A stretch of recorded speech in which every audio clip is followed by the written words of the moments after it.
On November 2, 2007, Italian postal police broke down the locked bedroom door of a stone cottage in Perugia. Inside, they found the body of 21-year-old British university student Meredith Kercher. She was an exchange student from the University of Leeds, spending a year abroad in an idyllic university town famous for its medieval architecture and vibrant student life. But that postcard setting quickly became the backdrop for an international nightmare. Outside the cottage, as investigators processed the gruesome scene, Kercher's American roommate Amanda Knox began acting strangely. She was seen stretching into yoga poses, doing a cartwheel at the police station, and repeatedly kissing her new boyfriend of 1 week, Raffaele Sollecito. This behavior raised immediate alarms within the Italian justice system. It forced a choice. Do you follow the forensics, or do you follow the feeling that someone isn't reacting to tragedy the right way? Knox's awkward emotional dissonance, combined with a severe cultural disconnect, created an immediate investigative fissure. From day one, the authorities prioritized her bizarre behavior over the physical reality of the cottage. That physical reality tells a very specific story. It begins the night before, on November 1st, when an intruder threw a heavy rock through a glass window, breaking into what he thought was an empty apartment. But Meredith came home unexpectedly. The confrontation escalated into a brutal sexual assault, ending with a fatal knife attack. The aftermath was chaotic. The attacker left feces in an unflushed toilet.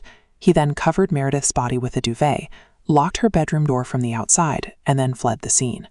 These details leave a clinical signature. They point directly to a desperate, panicked burglar making erratic decisions, not a mastermind executing a premeditated, ritualistic crime. The physical evidence left behind was undeniable. There was a bloody handprint pressed into the pillow underneath the victim, and bloody shoe prints tracking straight out the front door.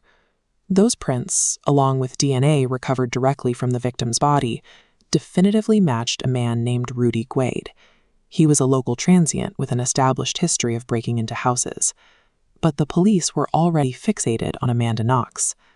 To connect her to the crime, they searched Raffaele Sollecito's apartment and seized a completely random kitchen knife. It didn't match the specific morphology of Meredith's wounds, and tests for blood on the blade were consistently negative. To link the knife to the murder, the prosecution relied on what is known as low-copy number DNA. These are fragments measured at 5 picograms per microliter, 10 times lower than the threshold required for a reliable match in most laboratories. They used the same method to test a rusted bra clasp that had been left on the bedroom floor for 46 days. Because these microscopic samples are highly vulnerable to cross-contamination, they require surgical precision. Yet video footage showed investigators handling evidence without sterile gloves, making it probable that these traces arrived via laboratory or crime scene transfer. When a theory takes root early, it becomes the filter through which every subsequent discovery is forced. Physical evidence that contradicts the narrative is discarded, while the most fragile traces are stretched to fit. The contrast between the actual suspect and the chosen narrative is stark. Just days before the murder, Rudy Guade had been caught breaking into a nursery in Milan, carrying an 11-inch knife. Yet the prosecution bypassed his history to build a fictitious profile of Knox, branding her a manipulative she-devil. They invented a motive out of thin air, claiming the murder was a satanic sex game gone wrong. This theory was built entirely on a supposed personality clash between the roommates and a moral judgment of Knox's private life. To prove she had a dark mind, they pointed to mundane items.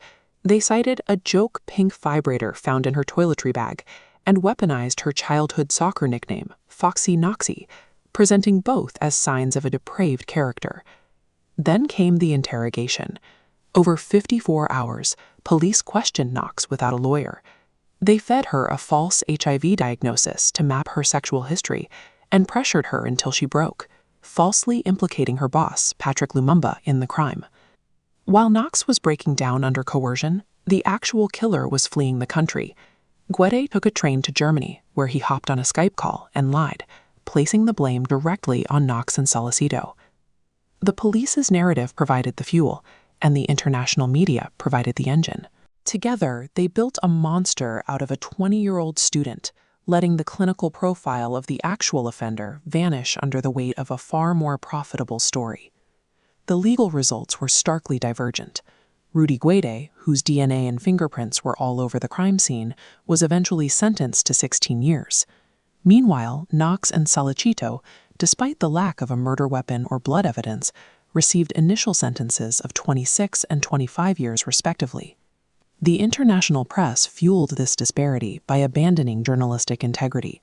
Editors prioritized photogenic faces and dramatic controversy over forensic truth, recontextualizing photographs of a traumatized girl to sell the narrative of a cold-blooded killer. What followed was an agonizing legal roller coaster.